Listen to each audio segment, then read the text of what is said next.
This is Bruce Logan. I'm with Bill Couch, manager of the Buford Trout Hatchery. Bill, what is the purpose of a hatchery like this? This is a Georgia Department of Natural Resources facility, and our goal is to raise fish for the anglers to supplement fishing in trout waters, basically through Georgia. How many trout hatcheries are there in Georgia? There are 3 facilities. One's in Somerville, northwest Georgia, and it produces an awful lot of our fry and fingerlings. There's this facility and another facility at Burton State Fish Hatchery up off of Lake Burton, and and this facility produces catchables from fingerlings. In addition to that, this facility also produces an awful lot of the larger big fish or trophy trout that are produced for Georgia DNR stockings. What are the rivers that are populated by your hatchery? We do most trout waters through the state. How many would that be? I don't honestly know, but there are about 2,000 miles of trout stream. We don't stock every one of them. We don't stock the entire stretch of all of them. Major rivers would be the Toccoa River, the Chattahoochee River. We stock some in the Savannah River below Lake Hartwell. The trout are raised from minnows, or they're how do they originate? We receive either 3-inch fingerling trout from the federal government or eggs from the federal government. At our Somerville facility, we take the eggs and produce fingerling trout, 3-inch fingerling trout, and those are distributed, some to Somerville, but many to here and to Burton State Fish Hatchery. And at what stage do they become candidates for the trout streams? We call a fish a catchable fish at 9.3 inches. We do a few fingerling stockings, but not very many. It's a very small portion of our 1.1 million fish program. Is there a seasonality to the stocking process? Oh yes, most of the stocking is done between March and Labor Day. We're stretching our stocking season a little bit, particularly on the Chattahoochee River, with winter stockings also this year. But most of the stocking occurs in the springtime, reduced amount in the summertime, and then some going out in the fall, particularly, again, Chattahoochee River, where we'll be stocking about 4 sites once a month through December. What kind of trout do you have? Rainbow trout and brown trout. And how big do they grow in the streams? When we stock a fish, a catchable fish, in a catch and in a put and take situation, we don't expect that fish to grow very much. But we have fish that have come out of the Chattahoochee River that's been a state record at a little bit over 18 pounds.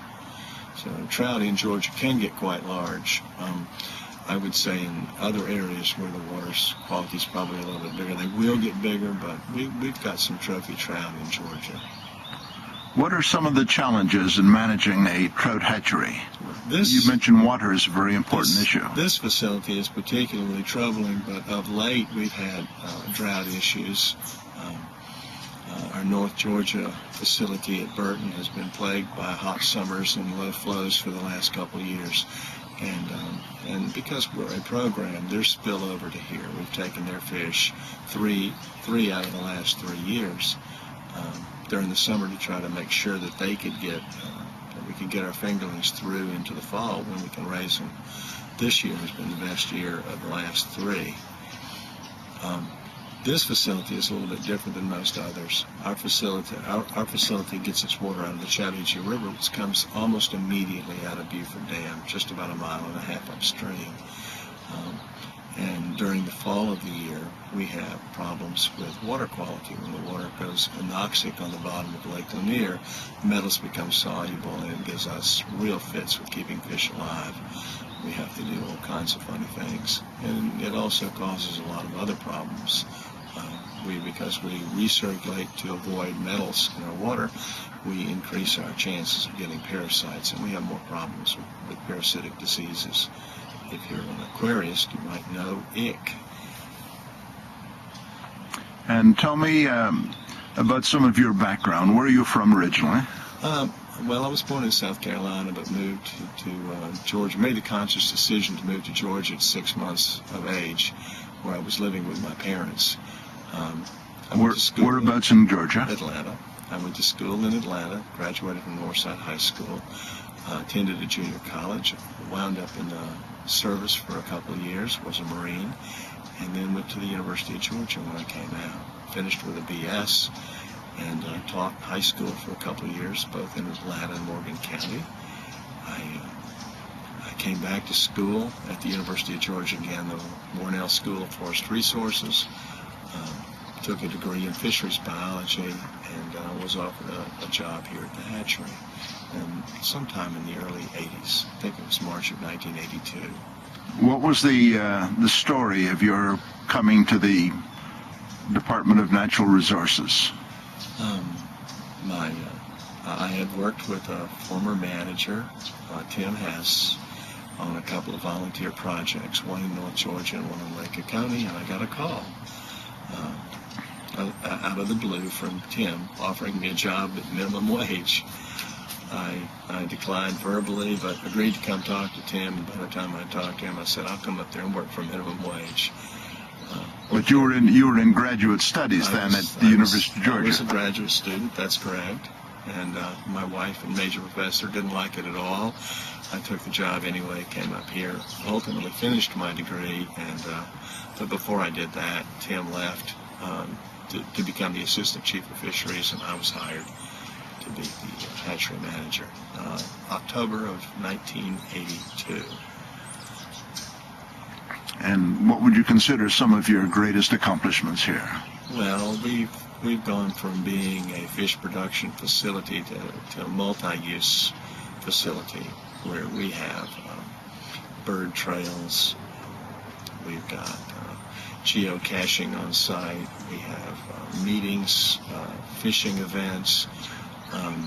We've opened ourselves up to the public. And that would be the major. Right behind us is the family fishing pond that was a sewage lagoon in 1982. Today, I contend that it's one of the most fished waters in Georgia. It's not uncommon to come out here and count 40 or 50 people fishing this pond on a summer day. Who are some of the groups that are regular visitors to the hatchery? We have Trout Unlimited, North Georgia Trout Online. The Georgia Women Fly Fishers have come out here frequently. Numbers of chapters of TU. The Boy Scout groups come out frequently. School groups come out for a Wednesday hatchery tour. A lot of groups come out and do self-guided tours. We'll put a bucket of feed out for a small group that wants to do a self-guided tour, as long as they're organized. We've had visitors from far as away as Georgia, and I'm saying Georgia, USSR. Our clientele, I feel like, isn't just the trout fishermen; it's everybody, and they're not just Georgians; they're people. You mentioned that scout groups have been very active in developing projects. What are some of those? Well, the one that's closest is this dock. Our family fishing dock.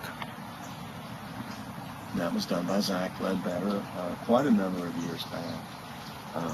We have three more in the woods. One's a nature trail. Another one is an outdoor classroom, and the third one is just a handicapped access bridge across an area that allows our trail to be handicapped access. Open free to people, or is there a charge if they want to rent it? Or? There's no charge, and we do have an awful lot of people that come down here and do fishing birthday parties.